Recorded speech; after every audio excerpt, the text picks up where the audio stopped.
नमस्कार दोस्तों। अभी कल ही मैंने एक वीडियो बनाया हुआ था जो इस समय यूपी की सबसे बड़ी वैकेंसी है। उत्तर प्रदेश पुलिस विभाग ने जारी की है। इनकी पदों की संख्या 60,244 है। उस पर सारी डिटेल्स नोटिफिकेशन मैंने क्लियर कर दी थी।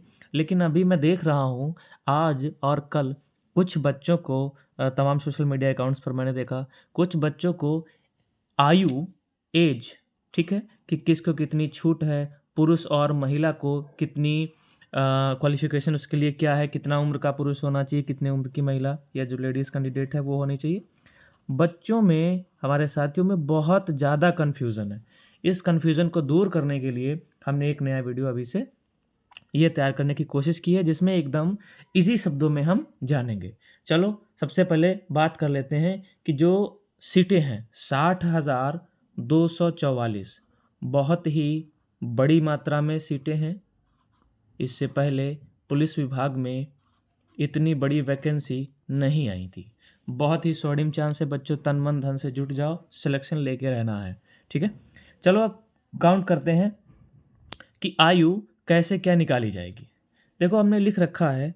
सबसे पहले आज हम लोग बातचीत करेंगे पुरुष वर्ग पर। जो मेल कैंडिडेट हैं, ठीक है, जो मेल कैंडिडेट हैं उनकी उम्र कितनी होनी चाहिए और जो फीमेल कैंडिडेट हैं उनकी उम्र कितनी होनी चाहिए।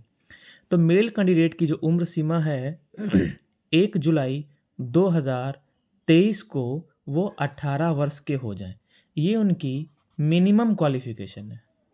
ठीक है, एज के संबंध में ये मिनिमम अहर्ता है कि वो 18 वर्ष के मिनिमम होने चाहिए, लेकिन 22 वर्ष से अधिक के नहीं होने चाहिए। मतलब मेल कैंडिडेट जो हमारा है वो 18 से 22 के बीच में होना चाहिए। ठीक है, इन दोनों के बीच में ही उसकी जो उम्र है वो होनी चाहिए। अब एग्जैक्ट कैलकुलेशन कर लेते हैं बहुत ही सरल शब्दों में, ध्यान से सुनना, एकदम पक्का से समझ में आ जाएगा, मेरी गारंटी है। देखो, 2 जुलाई 2001 से पहले का ना हो, जो मेल कैंडिडेट है, पुरुष वर्ग है, वो 2 जुलाई 2001 से पहले का ना हो। मीन्स मेल कैंडिडेट सामान्य वर्ग पुलिस में जो आयु सीमा है वो 1 जुलाई 2001 नहीं होना चाहिए। ठीक है, जून 2001 नहीं होना चाहिए, मतलब जनवरी से, जनवरी, फरवरी, मार्च, अप्रैल, मई, जून, इससे 2001 से पहले के नहीं होने चाहिए। जो लास्ट सीमा है वो 2 जुलाई 2001 या उसके बाद वाले। ठीक है, 2 जुलाई 2001 या उसके बाद वाले सभी मेल कैंडिडेट एलिजिबल हैं। ठीक है, अब जरा बात करते हैं कि मैक्सिमम जो सीमा क्या है। 1 जुलाई 2005 के बाद का ना हो, मतलब यहाँ पर 2 जुलाई 2005 के बाद का नहीं होना चाहिए। होना कब तक चाहिए? लास्ट सीमा ये है 1 जुलाई 2005। समझ में आ गया? तो पुरुष वर्ग 2001 और 2005 के बीच में उसकी DOB होनी चाहिए, डेट ऑफ बर्थ। ठीक है, समझ में आ रहा है? अब तो एकदम क्लियर है कि 2 जुलाई 2001 से पहले जिसकी DOB हो वो माने नहीं है, और 1 जुलाई 2005 के बाद की जिसकी DOB है, जन्म तिथि है, वो माने नहीं है। अब तो एकदम सिंपल है, सब लोग अपनी अपनी DOB उठाओ, मार्कशीट में जो लिखी हो, ठीक है, जो मार्कशीट में लिखी हो वो अपनी DOB उठाओ और उसको काउंट कर लो, तो बड़ा ईजी है। ठीक इसी तरीके से अब हम लोग चलते हैं महिला वाले कॉलम पर।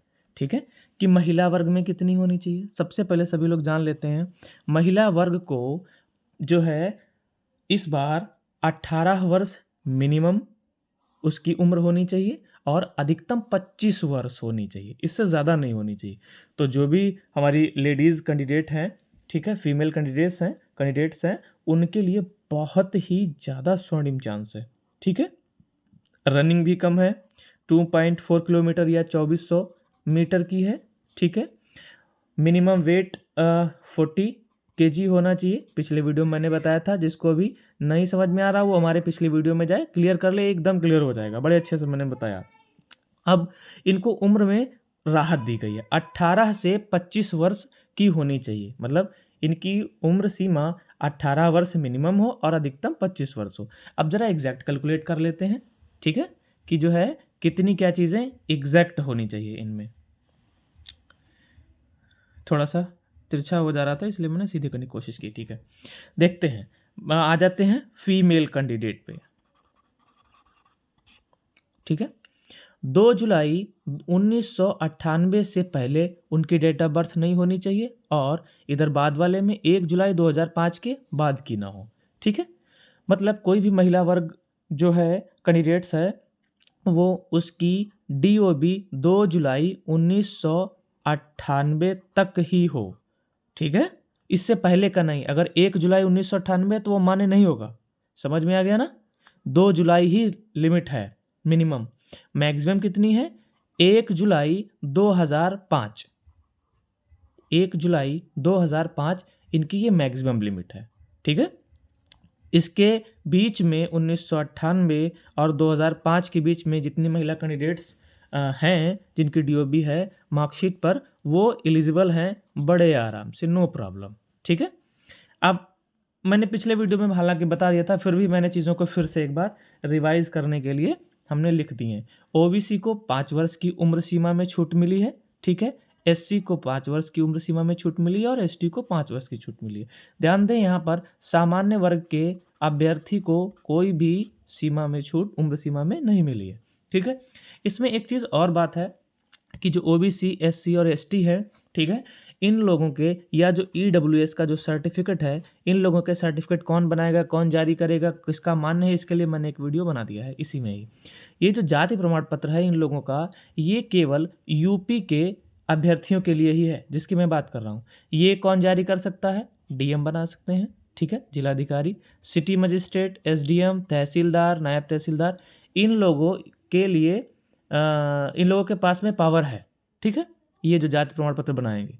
तो सभी लोग जिसके कागज़ मेंटेन ना हो वो एकदम रेडी कर लें, ठीक है, नोटिफिकेशन को एक बार और क्लियर कर लें। और मेरे ख्याल से अब तो सारी चीज़ें हमने बहुत बेहतर तरीके से क्लियर कर दी हैं। अगर किसी को फिर भी कोई दिक्कत लग रही हो तो क्या करें, मुझे हमारे YouTube चैनल जो है इसको एक बार फिर से सभी लोग, मैं अपने नाम बता देता हूँ, संकल्प 333 सब्सक्राइब सभी लोग कर लीजिए, ठीक है। नोटिफिकेशंस को ऑन कर लीजिए जिससे कि हम जो भी बताते हैं सारी चीज़ें सभी लोग तक समय तक पहुंच सकें, ठीक है। ठीक है साथियों, ये सफिशिएंट है। अगर किसी को कोई डाउट है, कुछ प्रॉब्लम आ रही है तो मुझे हमारे YouTube चैनल में ये वीडियो देखने के बाद में वहाँ पर कमेंट करेंगे और मैं तुरंत उन सब चीज़ों को फिर से एक वीडियो बना दूंगा। मिलते हैं नेक्स्ट वीडियो में।